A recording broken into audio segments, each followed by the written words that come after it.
Hello. इस video में हम गैसेस स्टेट को ही आगे बढ़ाएंगे और आज हम लोग बात करेंगे kinetic molecular theory of gases पर।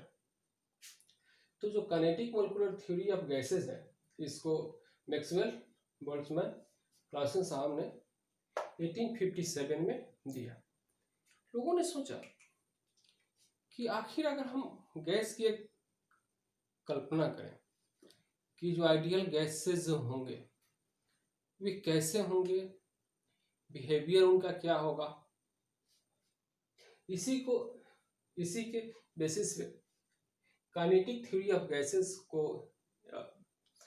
प्रपोज किया गया। और इसमें कुछ एक्सपेरिमेंटल एविडेंस अलग अलग जगहों से कलेक्ट कर गैसेस के बिहेवियर को एक्सप्लेन किया गया। क्लियर? तो जो कुछ भी यहाँ पे गैसेस के बिहेवियर के बारे में 7-8 पॉइंट है बतलाया गया और सबका एक एविडेंस दिलाया, क्योंकि उसी एविडेंस के बेसिस पे इन सारे प्रॉपर्टीज को, सारे बातों को एक्सप्लेन किया गया। इसी को हम लोग kinetic molecular theory of gases के नाम से जानते हैं। तो हम लोग एक एक पॉइंट कर कौन कौन से पॉइंट है, उसके एविडेंस क्या है, उसके बारे में हम लोग चर्चा करेंगे। क्लियर? तो सबसे फर्स्ट पॉइंट जो दिलाया गया, कहा गया कि gases are made bye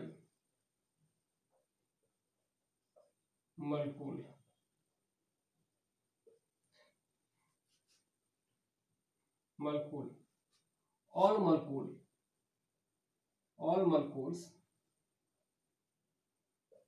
of a particular gas are identical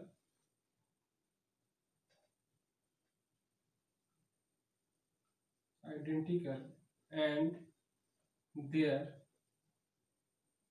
mass is same। और आइडेंटिकल है तो मास जो है वो आपस में सेम होगा ही। मास एंड शेप लिख सकते हैं, mass and size are same. यानी कि अगर कोई एक खास गैस है, एक खास गैस का जो मॉलिक्यूल्स है, तो अगर कोई खास गैस है तो उसमें 20, 30, 50, 60 अनकाउंटेबल नंबर जितने भी मॉलिक्यूल्स हैं, सारे मॉलिक्यूल्स आपस में आइडेंटिकल होते हैं और उनका जो मास है और साइज है वो आपस में सेम होता है। क्लियर? तो ये जो कंसेप्ट निकल कर आएगा वो सिंपली जो क्या कहते हैं कि इसको हम पार्टिकल नेचर ऑफ मैटर से, तो ये जो कंसेप्ट निकल कर आया, ये कहां से निकल कर आया? पार्टिकल नेचर ऑफ मैटर से। क्लियर? तो इसके बेसिस पे इसको एक्सप्लेन किया गया, यह एक प्रॉपर्टी दिलाया। क्लियर? उसके बाद कहा जाता है, कहा गया कि distance between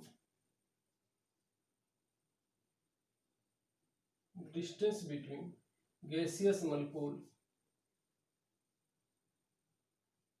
are very large। या फिर हम इसको ऐसे भी कह सकते हैं कि वॉल्यूम ऑफ, इस बात को ऐसे भी हम कह सकते हैं और करके कि volume of gaseous molecule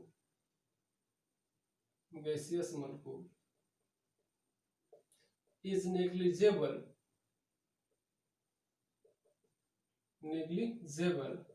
in respect of its total volume।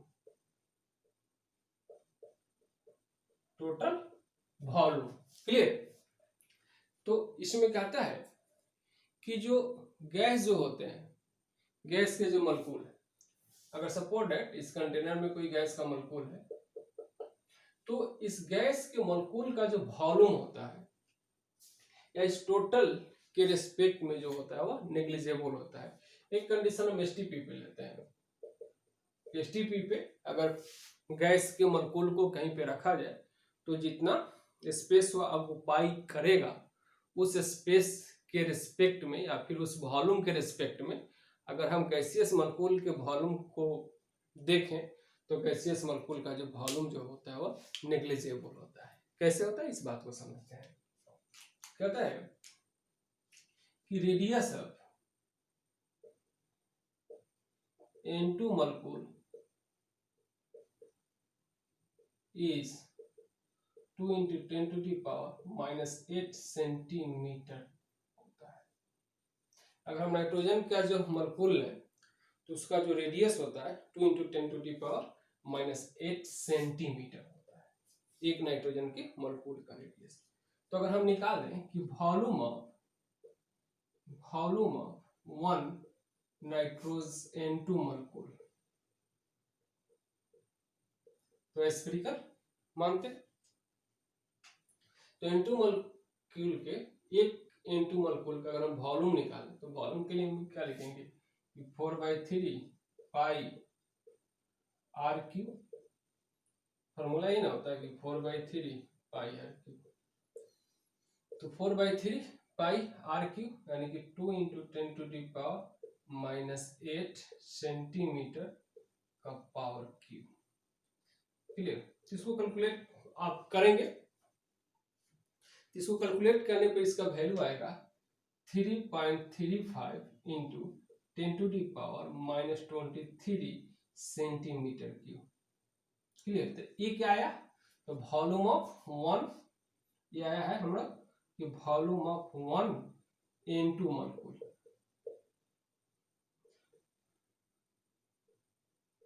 Clear. तो एक मॉलिक्यूल का वॉल्यूम इतना आया है। तो अगर हम 1 मोल का वॉल्यूम निकालें कि volume of 1 mole N2 molecule, अगर 1 मोल N2 मॉलिक्यूल का वॉल्यूम निकालें। क्लियर। तो ये आपको पता है कि 1 मोल में जो नंबर ऑफ मॉलिक्यूल्स होंगे कितने होंगे, तो it will be the equal to the Avogadro number. तो एवोगाड्रो नंबर लेते हैं 6.022 into 10 to the power 23। एक मोल में इतने नंबर ऑफ मॉलिक्यूल्स हो गए और इसमें हम मल्टीप्लाई कर दिए एक मॉलिक्यूल के वॉल्यूम से यानी कि 3.35 into 10 to the power -23 centimetre cube. Clear. तो मल्टीप्लाई करने के बाद जो हमारा आएगा वो आएगा 20.16 सेंटीमीटर। क्लियर। ये हमारा क्या निकल कर आ गया तो volume of 1 mole, this is a volume of 1 mole N2 molecule. Clear. I feel आप इस बात को समझते हैं। अब हम बात करें कि एसटीपी पे हम 1 मोल गैस का वॉल्यूम जो हम सपोज करते हैं वो कितना होता है। तो volume of 1 mole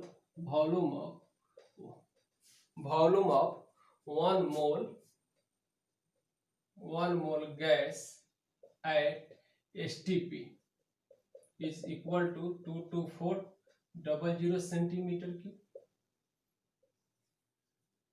clear.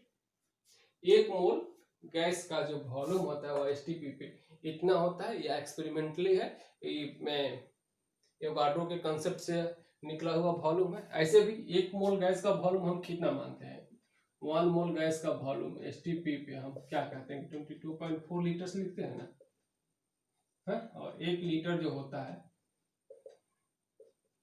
1000 centimetre cube होता है। सिंपल सा बात है। तो इतना में अगर मल्टीप्लाई कर दो 22.4 into 1000 सेंटीमीटर क्यूब तो इतना आ जाएगा ना इतना आ जाएगा। क्लियर, वही बात लिखे, कोई गलत नहीं लिखे। क्लियर, तो एवोगाड्रो के अनुसार 1 मोल गैस का वॉल्यूम इतना होता है।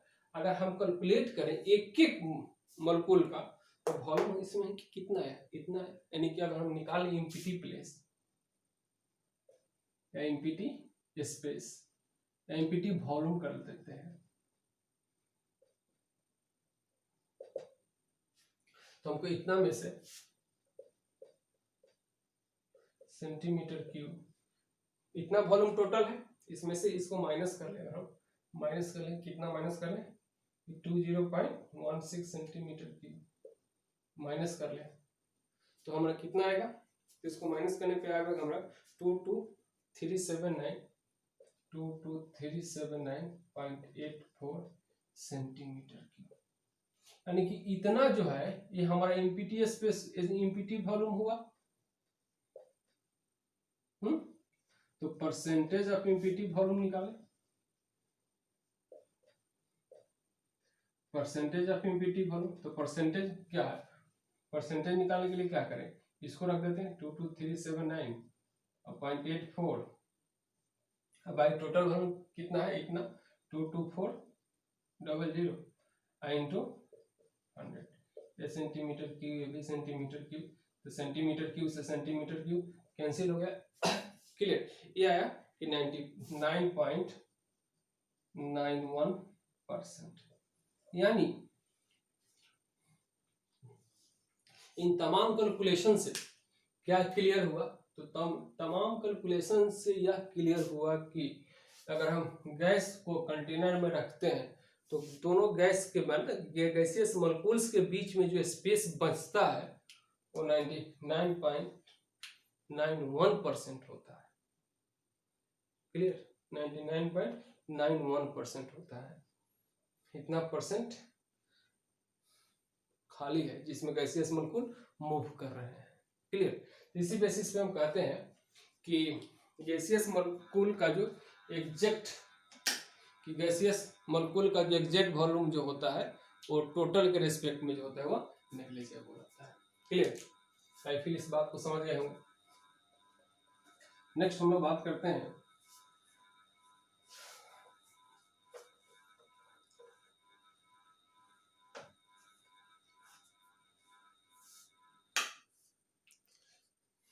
Clear,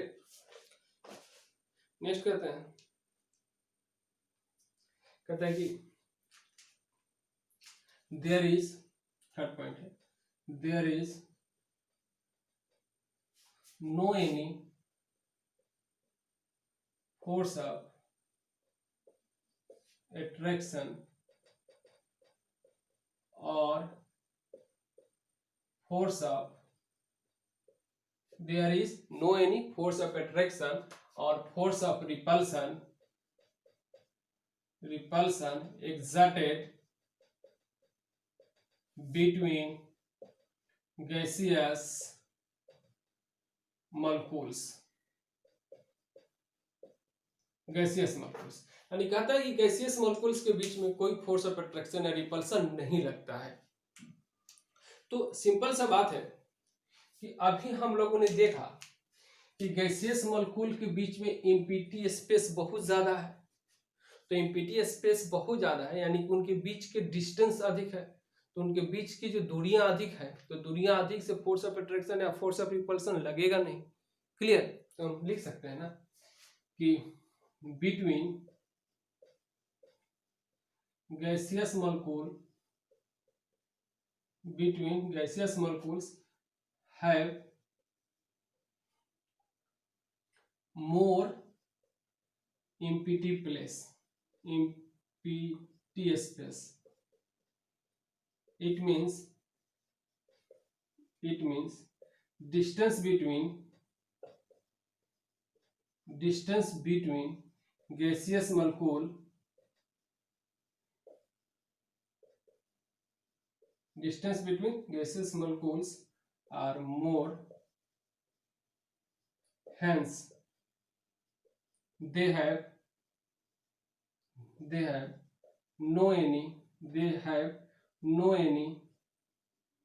force of attraction or repulsion. There is no any force of attraction or repulsion. Clear? क्योंकि उनके बीच में जो डिस्टेंस है वो क्या है, ज्यादा है. क्लियर? नेक्स्ट कहता है कि gaseous molecules have a random motion and gaseous molecule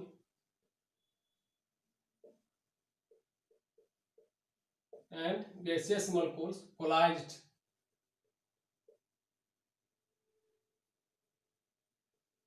with wall of the container. Clear?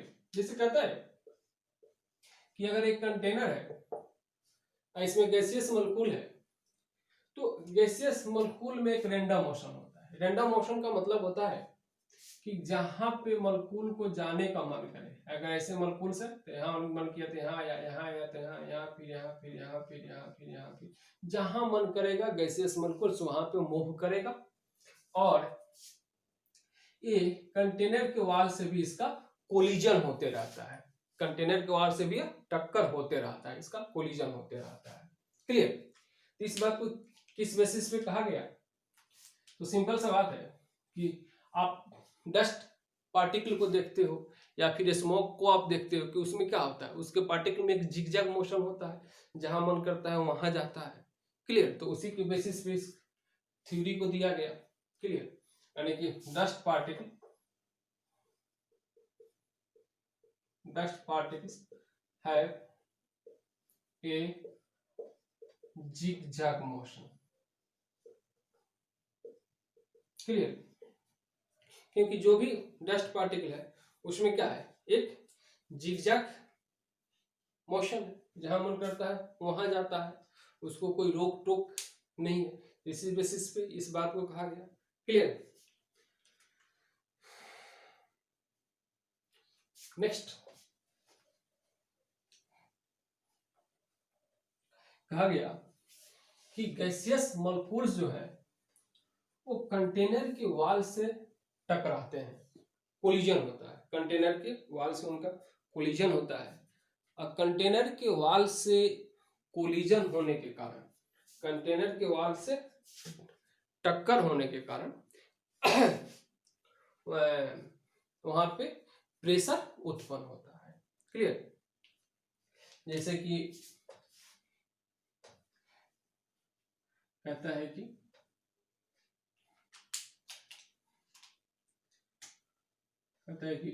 Gaseous molecule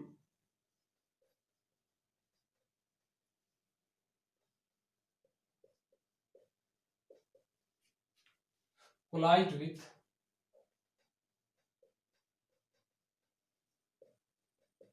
wall of the container. Due to this collision,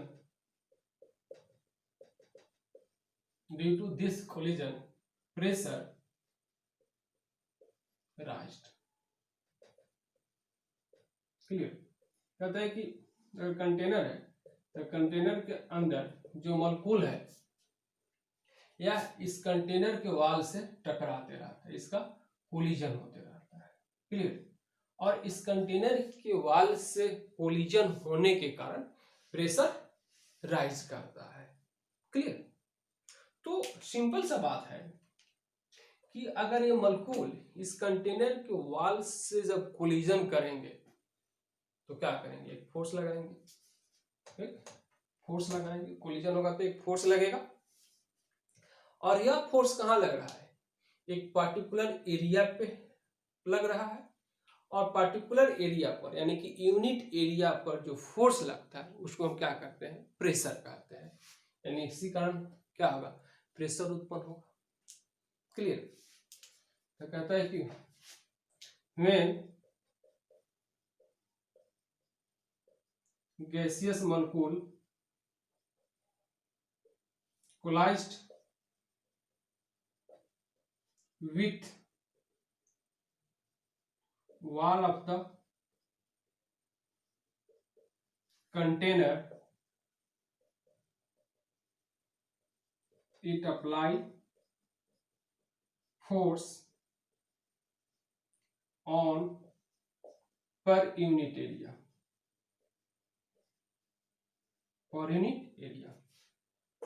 and force per unit area is considered as pressure, is considered as pressure. It means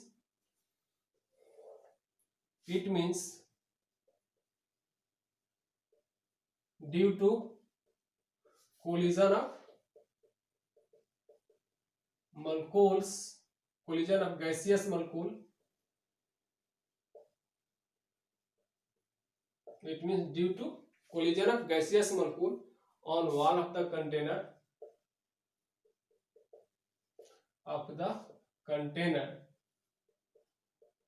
pressure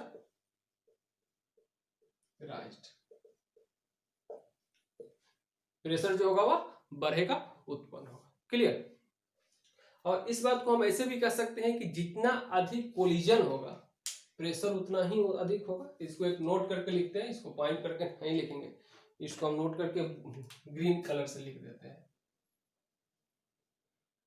कि as well as number of collision increase, pressure will be increased, pressure जो होगा वह increase करेगा। तो number of collision जो increase करने का हमारे पास मेथड्स है या रास्ता होगा, कैसे होगा?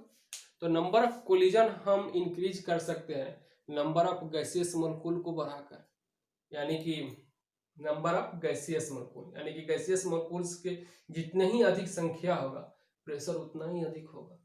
इस बात को हम सिंपली सा अगर हम समझ लें, ऐसे भी समझ लें एक मस्ट कॉमन एग्जांपल से कि फुटबॉल में जितना हवा भरेंगे प्रेशर उसका उतना ही अधिक होगा, क्योंकि जितना अधिक हवा भरेंगे यानी कि number of molecules of gas उतना ही अधिक होगा, नंबर ऑफ कोलिजन उतना ही अधिक होगा, प्रेशर उतना ही अधिक होगा।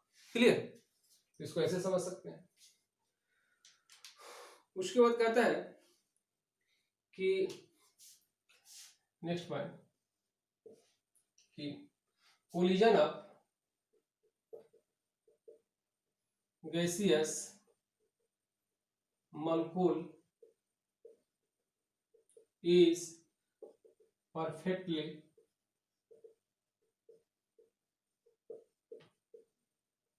Elastic collision,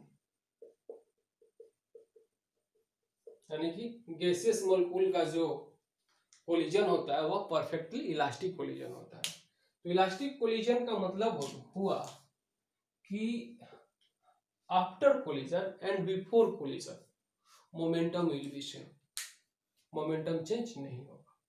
clear. तो इस बात को किस बेसिस पे कहा गया? तो सिंपल सा एक हम बात समझें कि अगर इसमें गैसियस मॉलिक्यूल है, क्लियर, और ये मॉलिक्यूल्स आपस में कोलिजन करें, ये मॉलिक्यूल्स आपस में कोलिजन करें, अगर इनके कोलिजन करने से अगर इनके मोमेंटम में अगर लॉस होगा, तो मोमेंटम लॉस होगा तो क्या होगा? स्पीड इसका कम होगा, और स्पीड जब कम होगा तो धीरे धीरे गैसियस मॉलिक्यूल क्या होंगे? नीचे सेटल्ड हो जाएंगे, नीचे बैठ जाएंगे। लेकिन ऐसा तो होता नहीं है गैसियस मॉलिक्यूल में, गैसियस मॉलिक्यूल में ऐसा होता नहीं है। तो गैसियस मॉलिक्यूल्स में ऐसा होता नहीं है। इसका मतलब है कि इनका जो कोलिजन है वो परफेक्टली इलास्टिक कोलिजन है। क्लियर? तो कहता है कि आफ्टर कोलिजन, इसको ऐसे लिखते हैं कि if gaseous molecules lose its momentum after collision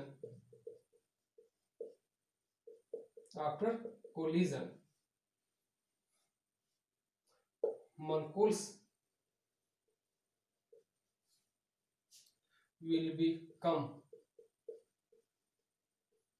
in rest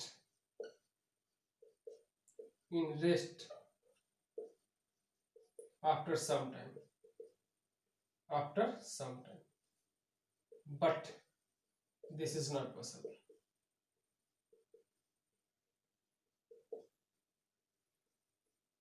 लेकिन ऐसा नहीं होता है। तो ऐसा नहीं होता है, इसका मतलब क्या होगा?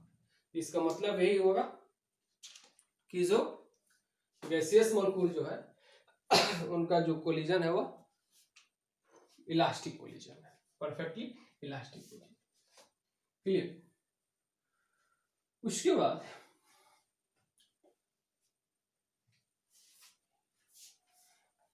ये भी है कि गैसियस मॉलिक्यूल जो होते हैं उन पे आपस में भी कोई फोर्स ऑफ अट्रैक्शन रिपल्सन नहीं लगता है, और ये ग्रेविटेशनल फोर्स ऑफ अट्रैक्शन से भी फ्री होते हैं।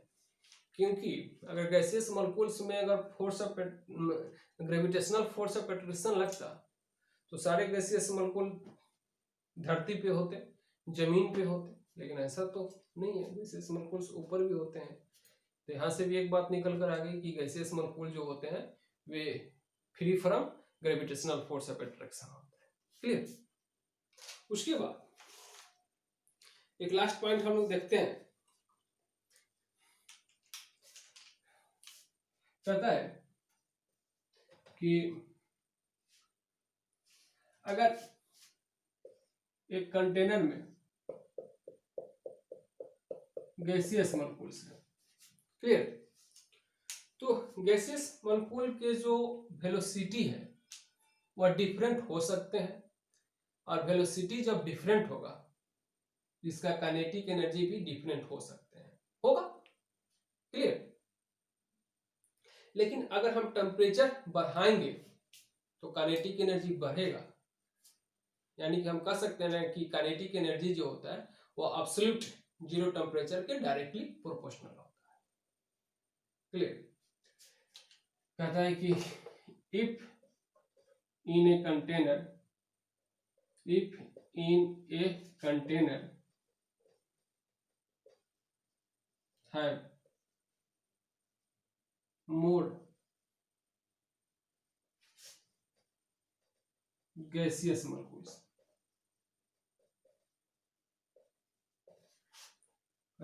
velocity of gaseous molecule may differ from each other, hence their kinetic energy will be differ from each other. उनका जो काइनेटिक एनर्जी जी होगा वो भी एक दूसरे से डिफर होगा। क्लियर? लेकिन कहता है कि एवरेज काइनेटिक एनर्जी, अगर हम इसका बात करें एवरेज का, कहते हैं average kinetic energy of gaseous molecule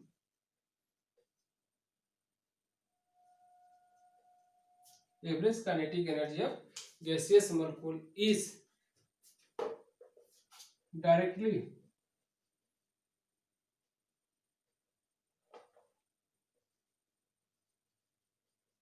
directly proportional